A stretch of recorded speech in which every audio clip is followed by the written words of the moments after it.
There's a place at the table for every animal to eat in undisturbed comfort.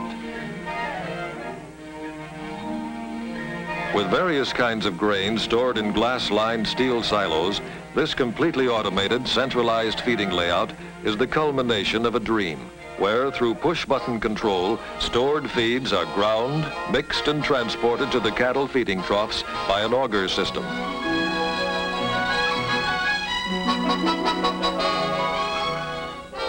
This operation typifies the efforts of feedlot operators to provide better feed at lower cost. Although many processing plants are located near metropolitan areas of consumption, there is a growing trend to locate plants in areas of supply. To ensure quality for the benefit of the consumer, federal inspectors examine and certify each carcass at the packing plant.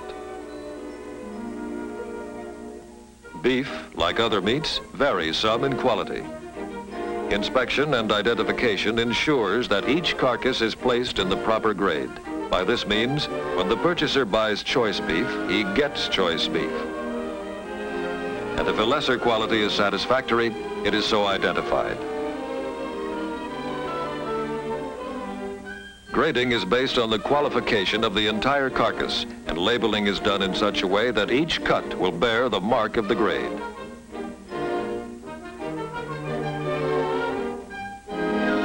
This mark is the consumer's guarantee of wholesomeness and quality.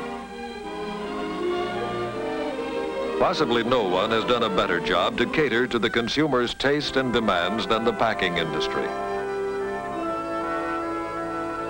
Consistency of quality, convenience features, and emphasis on tenderness are paramount points followed meticulously by the packing industry. The history of meat packing is a story of steady advancement from its very beginning.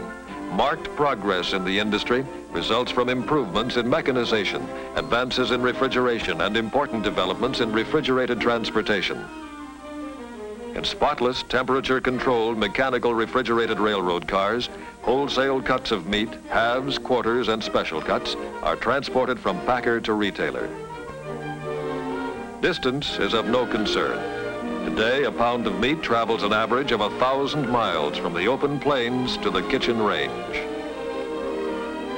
To provide more flexible service to the retailer, specially built refrigerated trailer vans are equipped to handle meat and are an important factor in fast, modern transportation. The flexibility of the trailer van at points of origin and delivery is supplemented by the dependability of the railroad for the major haul and represents a real improvement in an expedited refrigerated transportation service.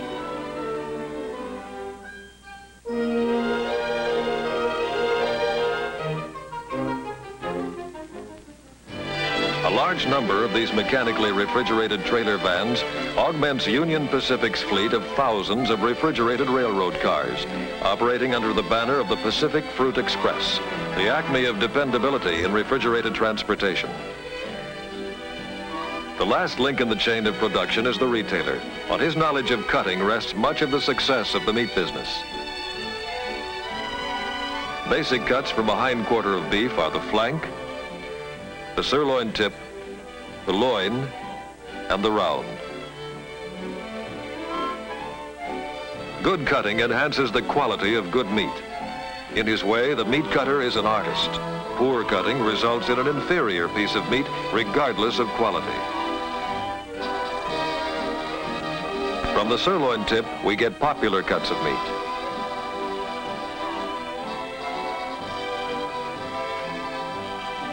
Attached to the flank is the suet, a byproduct. From this end of the carcass come stew meat and ground beef, both good American family standbys.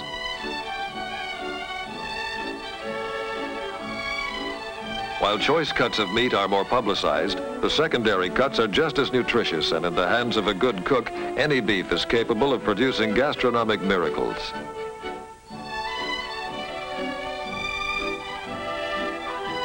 In the loin are the top cuts, the porterhouse, T-bone, and sirloin. The forequarter contains less glamorous meat, and this fact is reflected in the price. The basic cuts are the chuck, the shank, the brisket, the plate, and the rib. Of all meats, none excels beef for versatility, both as to character of meat and adaptability in a variety of types of cooking the world over. And nothing excels beef for its individual flavor and its ability to transmit this flavor to a wide range of related dishes.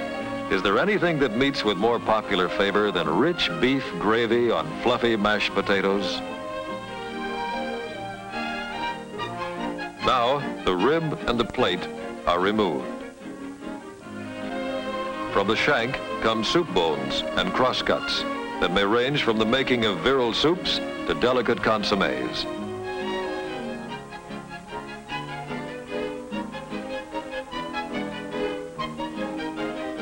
Next comes the brisket. And if your palate doesn't call for corned beef and cabbage, maybe you'd prefer a pastrami sandwich. From the plate comes America's favorite, short ribs of beef. And the rib section gives us the highly regarded standing rib roast.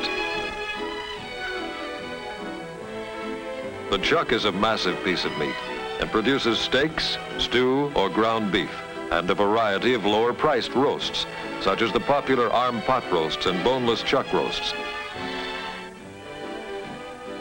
All the roasts are noted for fine flavor and are best cooked by moist heat.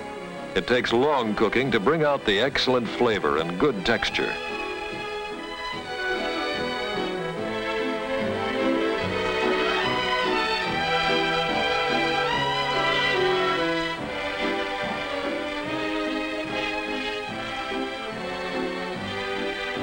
In any discussion of steaks, the sirloin is always near the top of the list in a wide variety of tender, succulent beef. To most Americans, a choice steak is a symbol of good living, and rightly so. However, a steer isn't all steak or even all meat. A 1,000-pound steer will dress out a carcass weighing about 590 pounds. When this is cut up, there will be approximately 465 pounds of available meat of all kinds, less than half of the original weight of the steer.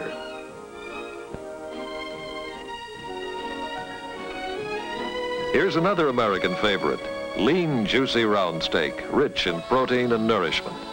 Some people enjoy round steak broiled, but many housewives prefer to prepare it as Swiss steak. The round also makes top ground beef. Modern meat merchandising involves individual packaging of individual cuts in a transparent wrap.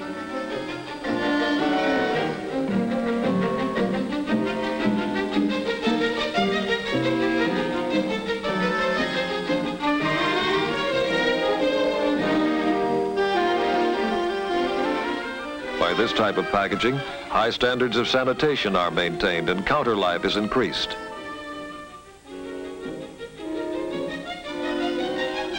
Each package is weighed and priced accordingly.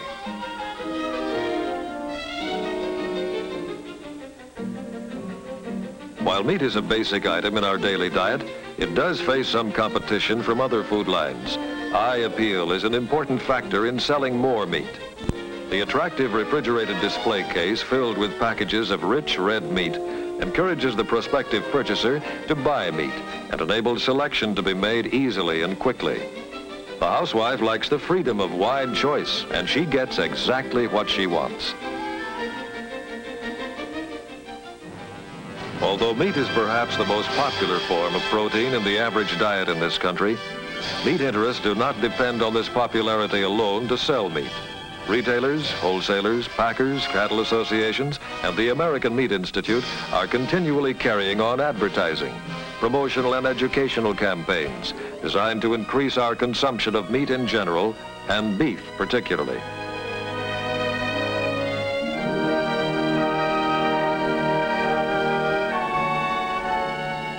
One state is proud of its heritage as the beef state and isn't bashful about promoting its leading product. There is an old saying that youth will be served, and certainly one good way to win youthful approval is to have a hamburger barbecue.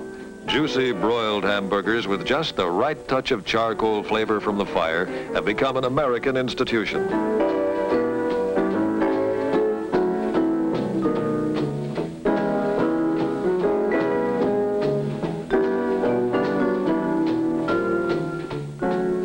Even the appetizing process of broiling the hamburgers is fun and promotes friendship and good fellowship.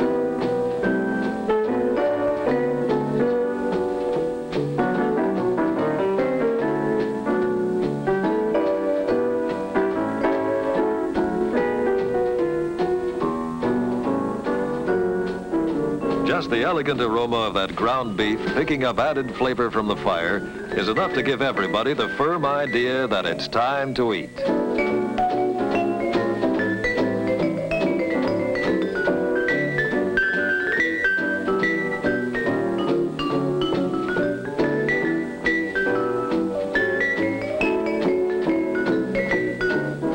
And of course, the best part is in the eating, with compliments for the cook for a job well done.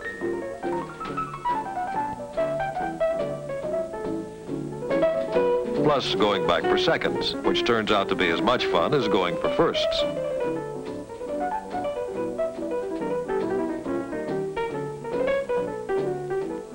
An old sourdough steak barbecuer may work with a little more flair, and the character of the meat may be different, but the basic elements are the same.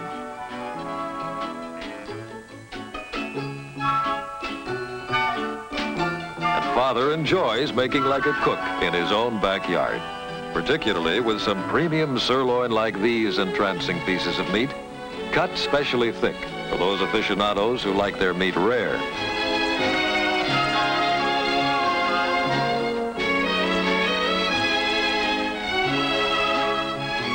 Genius at work is right, and it's nice work if you can get it.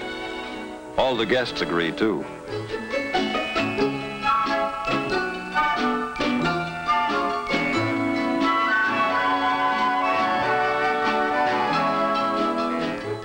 The moment of truth comes when the steaks are turned, because once turned, there's no turning back.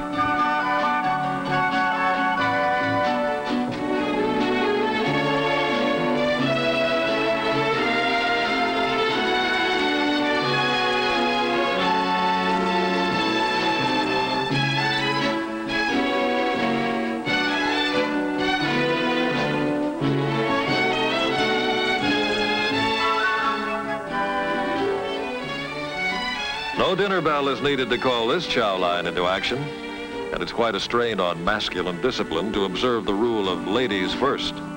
Anticipation, in this case, cannot possibly be greater than realization.